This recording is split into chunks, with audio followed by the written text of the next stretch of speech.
In this video, I'll show you 5 simple methods to fix your LG Smart TV when it's not connecting to Wi-Fi. Let's get started. Method 1. Restart your TV and router. Turn off your LG Smart TV and unplug it. Restart your Wi-Fi router by unplugging it for 30 seconds, then plugging it back in. After the router is back online, plug in and power on your TV. Try connecting to Wi-Fi again.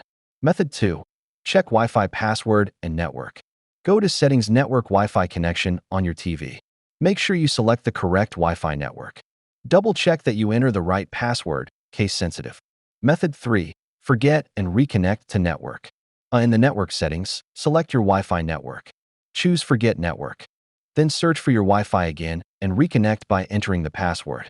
Method 4. Update TV firmware. Go to Settings, All Settings General about this TV, check for updates. If an update is available, download and install it.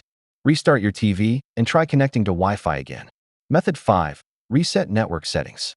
Go to Settings, All Settings Network Wi-Fi Connection, Advanced Wi-Fi Settings, Reset Network. Confirm the reset, then set up your Wi-Fi connection again. If none of these work, try connecting via Ethernet cable or contact LG support for help. Thanks for watching. If this video helped, please like and subscribe for more tech fixes and tips.